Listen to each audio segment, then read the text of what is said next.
नमस्कार मित्रांनो, माझे नाव मनोज। आज तुम्ही या ठिकाणी बघू शकता हा जो प्लॉट लावला आहे कांद्याचा, ज्यावेळेस पाणी भरलं नव्हतं त्यावेळेस हा पूर्णपणे हा सुकून गेला प्लॉट। पण दुपारनंतर जेव्हा पाणी दिलं तर तुम्ही या ठिकाणी बघू शकता, पाणी दिल्यानंतर जी काळोखी पिकाची ती अतिशय या ठिकाणी दर्जेदारपणे या ठिकाणी दिसते।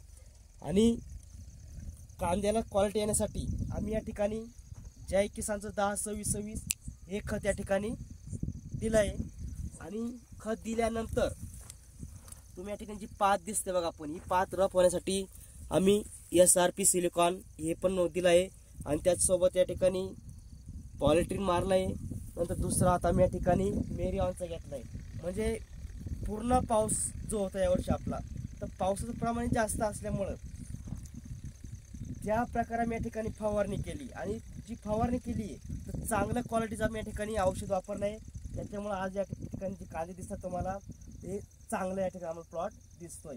म्हणजे कुठेही या ठिकाणी कांदे पातळ वगैरे पडलेले नाही। तुम्हाला अजून एक महिन्याच्या ठिकाणी तुम्हाला कांदे साईड या ठिकाणी चांगली दिसेल। जी पात आहे, जी क्वालिटी आहे, ती क्वालिटी तुम्ही या ठिकाणी नक्की या ठिकाणी बघू शकता। या ठिकाणी मी पुढं जाऊ शकत नाही, कारण या ठिकाणी कांदे भरले गेले, त्यामुळे तुम्हाला इकडं प्लॉट दाखवू शकत नाही। पुढे तुम्ही या ठिकाणी बघा, मागच्या महिन्यामध्ये आम्ही ऑक्टोबरमध्ये हे कांदे लावले। कांदे लावल्यानंतर या ठिकाणी आम्ही सुरुवातीला खाली अगोदर या ठिकाणी सुकला टाकला आहे 15-15, त्यानंतर लागवड केली आहे। आणि लागवड केल्यानंतर आम्ही या ठिकाणी जी आपली आंबवणी असते त्यावेळेस आम्ही या ठिकाणी कांद्याला कराट्याचा हात दिला आहे। मुळीसाठी आम्ही या ठिकाणी हंस या कंपनीचं औषध दिलं आहे, त्यामुळे मुळी या ठिकाणी चांगली आहे। आणि कांदे जी तुम्ही क्वालिटी बघता म्हणजे अजून छोटे, अरे कांदे लावून या ठिकाणी अजून महिना पण या ठिकाणी झालेला नाही आहे, तरी पण कांदे आम्हाला या ठिकाणी कुठेही पातळ पडेल दिसत नाही। कांद्याची क्वालिटी आहे ती हळूहळू या ठिकाणी सुधारेल, थंडी पडेल, थंडीमध्ये या ठिकाणी अजून या ठिकाणी कांद्याला या ठिकाणी पोषक असं वातावरण या ठिकाणी तयार होऊ शकतं। तिकडे ट्रॅक्टर दिसतोय महिंद्रा इवो टेक प्लस हा ट्रॅक्टर चालू आहे। तिथं पण आम्हाला उन्हाळा कांद्याची तयारी करायची आहे आणि ती करण्यासाठी या ठिकाणी फन वगैरे चालू आहे आता। म्हणजे हळूहळू पण या ठिकाणी काय करू शकतो, जी जमिनीची जी मशागत आहे ती या ठिकाणी पाणी भरपूर असल्यामुळं काय आहे, अनेक प्रकारे या ठिकाणी जी जमीन आहे ती या ठिकाणी परिपूर्ण नापीक झाली।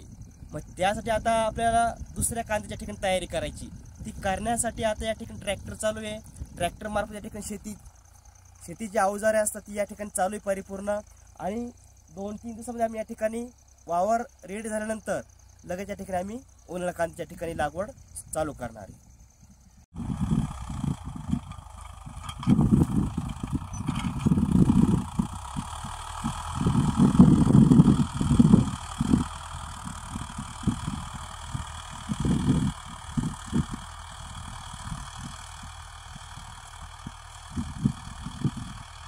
या ठिकाणी बघा आम्ही मका काढली आहे, तुम्हाला या ठिकाणी मका दाखवतो।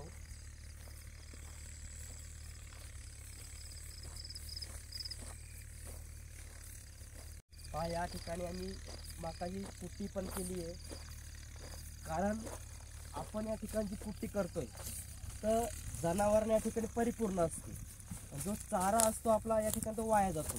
पण कुट्टी केल्यानंतर कुठल्याही प्रकारे चारा हा वाया जात नाही, उलट आपली या ठिकाणी बचत होते। बघा या ठिकाणी तुम्हाला मी मका दाखवतो। बघा ही जी व्हरायटी 759 आहे, या ठिकाणची बघा जे दाणी अतिशय या ठिकाणी परिपूर्ण भरलेली दाणी आहे। क्वालिटी तुम्ही या ठिकाणी मकाची बघू शकता, अतिशय या ठिकाणी दर्जेदार आहे। आणि सर्वात महत्त्वाचं म्हणजे या ठिकाणी बघा एवढा या वर्षी खूप पाऊस होता, या पावसामध्ये जी व्हरायटी आहे ही व्हरायटी एकदम दमदार आहे। म्हणजे आपल्या शेतात किती पाणी या ठिकाणी असू द्या, ही जी व्हरायटी आहे ही खाली पडलेली नाही, आणि न पडल्यामुळं हे सर्व भरघोस उत्पन्न या ठिकाणी तुम्हाला दिसतंय। म्हणजे तुम्हाला जर या ठिकाणी जर मका लागवड करायची असेल तर तुम्ही या ठिकाणी अशा प्रकारची